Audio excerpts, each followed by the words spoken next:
विनाश काले विपरीत बुद्धि।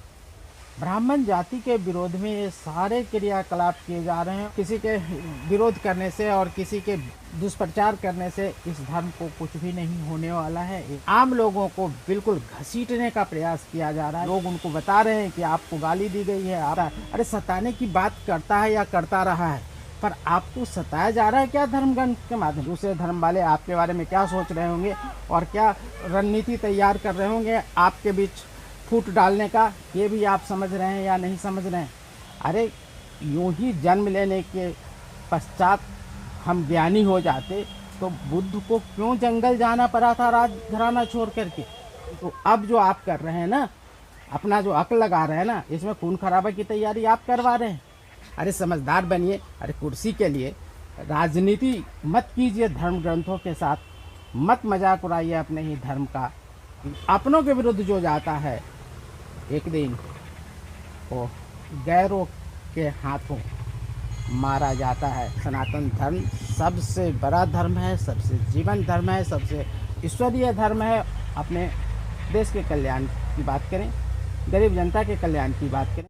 एक कहावत हमने सुन रखी है, आप सबों ने भी सुन रखी होगी, और मुझको तो उस कहावत पर पूरा भरोसा है। आप सबों को भरोसा हो या ना हो, विनाश काले विपरीत बुद्धि। अर्थात कि जब किसी का विनाश का समय आता है तो बुद्धि नष्ट हो जाती है। आजकल जिस तरीके से सनातन धर्म के लोगों के द्वारा अपने ही धार्मिक पुस्तकों और अपने ही धर्म के खिलाफ जोर शोर से दुष्प्रचार किया जा रहा है, उनके क्रियाकलापों के प्रति आपत्ति की जा रही है, ऐसा दृश्य तो किसी अन्य धर्म में हमने कभी नहीं देखा कि उनके ही लोग अपने धर्म का इतने बड़े पैमाने पर, अपने धर्म ग्रंथों का, अपने धार्मिक पुस्तकों का विरोध कर रहे हो। परंतु सनातन धर्म एक ऐसा धर्म है जहाँ किसी प्रकार की धार्मिक शक्ति किसी भी सदस्य के प्रति नहीं होती, नहीं की जाती, और उसी का आज प्रतिफल है कि लोग मन चाहे ढंग से निर्भीकता के साथ बहुत सारे लोग अपने ही धर्म के दुष्प्रचार में लगे हुए हैं, अपने ही धर्म को नीचा दिखाने में लगे हुए हैं, अपने धर्म के ही खिलाफत में लोगों को इकट्ठा करने में लगे हुए हैं। ये अगर हो भी सकता है तो सिर्फ सनातन धर्म में हो सकता है। ब्राह्मण जाति के विरोध में ये सारे क्रियाकलाप किए जा रहे हैं और उनका विरोध करने में हम अपने धर्म का अपमान किए जा रहे हैं। अपने धर्म ग्रंथों के प्रति वो सारी चीज़ें बोले चले जा रहे हैं जो बिल्कुल अपने ही धर्म को छोटा करने का प्रयास है। हालांकि सनातन धर्म इतना बड़ा धर्म है और इतनी इसमें सच्चाई है और इतनी इसमें जीवंतता है और इतना ईश्वरीय धर्म है कि किसी के विरोध करने से और किसी के दुष्प्रचार करने से इस धर्म को कुछ भी नहीं होने वाला है। ये जान ले, देर सवेर वो समझेंगे कि वो क्या कर रहे थे। और हिंदुस्तान में सारे क्रियाकलाप, जितने भी क्रियाकलाप होते हैं, सब निजी स्वार्थ को ध्यान में रख कर किए जाते हैं और ये भी एक खास ग्रुप के लोगों का निजी स्वार्थ के लिए किया जा रहा कृत्य है।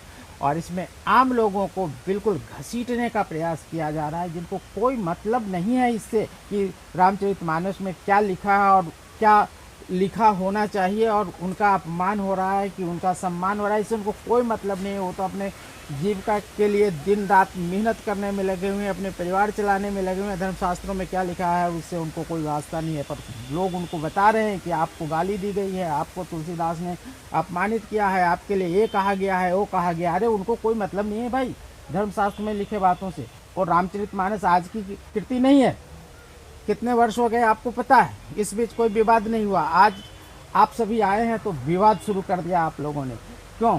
बहुत गहरी जानकारी आप लोगों को प्राप्त हो गई सनातन धर्म से संबंधित, या कोई ईश्वरीय ज्ञान आप लोगों को हासिल हो गया, जिसकी वजह से आपको लगता है कि सनातन धर्म बिल्कुल ही एक खास वर्ग, जो दलित वर्ग है, उनके विरुद्ध है और उनको सताने की बात करता है। अरे सताने की बात करता है या करता रहा है, पर आपको सताया जा रहा है क्या धर्म ग्रंथ के माध्यम से। देश चल रहा है संविधान से और संविधान के अनुरूप आपको सारी सुविधाएं उपलब्ध हैं, फिर धर्म ग्रंथ में लिखी बातों को लेकर फिर क्यों तमाशा बना रहे हैं? क्यों अपने ही धर्म को आप अपमानित करने का प्रयास कर रहे हैं? दूसरे धर्म वाले आपके बारे में क्या सोच रहे होंगे और क्या रणनीति तैयार कर रहे होंगे आपके बीच फूट डालने का, ये भी आप समझ रहे हैं या नहीं समझ रहे हैं? अरे थोड़ा समझदार बनिए, इतना भी स्वार्थी ना बनिए कि अपने ही ईश्वर को गालियां देने लगे, अपने ही धर्म ग्रंथों पर आपत्ति जताने लगे। अरे सनातन धर्म के धर्म ग्रंथों में जो भी लिखा गया है आपके समझ में नहीं आने वाली है बात। आपके समझ में अगर ये बात आएगी तो आप समझ जाएंगे कि अक्षरशः सत्य बातें कही गई हैं हमारे धर्म ग्रंथों में, हमारे धार्मिक पुस्तकों में। आप उतने गहराई तक जा ही नहीं सकते कि आप उसको समझ पाएँ। अरे यूं ही जन्म लेने के पश्चात हम ज्ञानी हो जाते तो बुद्ध को क्यों जंगल जाना पड़ा था राज घराना छोड़ करके? महावीर को क्यों भटकना पड़ा था? किस चीज़ को पाने के लिए? हम सभी तो बैठे बैठे पा गए उसको। यूँ कहिए कि हम तो बुद्ध और महावीर से ज़्यादा ज्ञानी, जन्मजात ज्ञानी हो गए। जन्म से ही वो ज्ञान हमने हासिल कर लिया। अब तो हम अपने धर्म ग्रंथों में भी खामियां निकालने लगे हैं। अब तो हम अपने धर्म में भी खामियां निकालने लगे हैं। और हाँ, हम लोगों को सताया गया है, हम लोगों को तुलसी बाबा ने बिल्कुल गालियां दी हैं। अब इनका बदला किससे लेना है? किससे? अपने भाइयों से लेना है, अपने पड़ोसियों से लेना है, अपने ही देश के नागरिकों से लेना है। किससे बदला लेना है? तुलसी बाबा ने क्या किया? खून खराबा तो नहीं हो गया उनके रामचरितमानस में लिखे इन चौपाइयों की वजह से। परंतु अब जो आप कर रहे हैं ना, अपना जो अक्ल लगा रहे हैं ना, इसमें खून खराबा की तैयारी आप करवा रहे हैं। एक वर्ग उसके समर्थन में खड़ा हो रहा है, बहुसंख्यक आप इकट्ठा हो रहे हैं उसके विरोध में। दलित के नाम पर कहिए, शूद्र के नाम पर कहिए। तो ये जो दो खेमे के बीच यदि शांतिपूर्ण ढंग से दूसरा पक्ष आपको न सहन कर पाए तो क्या होने वाला?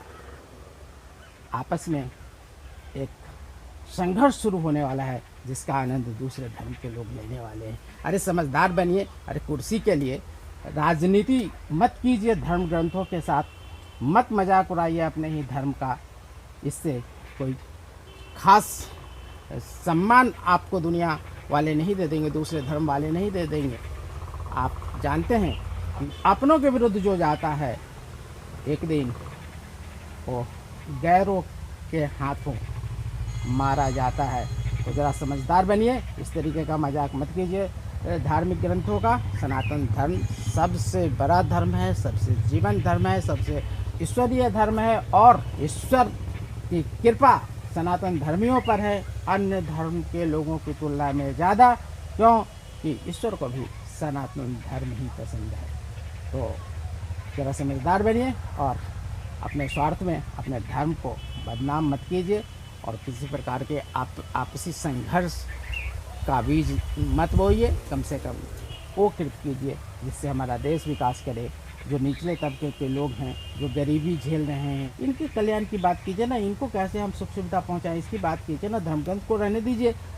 आपको जो करना है करें, आपको नहीं करना है ना करें। हम सनातन धर्म में तो कहीं किसी पर कोई दबाव नहीं है कि ये करो वो करो। दूसरे धर्म में तो है भी, पर सनातन धर्म में तो ऐसा नहीं है कि आपको दबाव में कुछ करना है। इसलिए शांति से अपने देश के कल्याण की बात करें, गरीब जनता के कल्याण की बात करें, हम कैसे आगे बढ़ेंगे इसकी बात करें, हम भी अन्य देशों की तरह कैसे विकसित देश बनेंगे इसकी बात करें। और ये फिजूल का कुर्सी के चक्कर में एक दूसरे से लड़ते झगड़ते अपने देश को बर्बाद करने वाली जो आपकी प्रक्रिया है, इसको कम से कम बंद करें। तो उम्मीद है कि थोड़ी बहुत समझ अब आने लगी होगी आप लोगों को भी। तो फिर मिलते हैं अगले वीडियो में किसी और बात के साथ।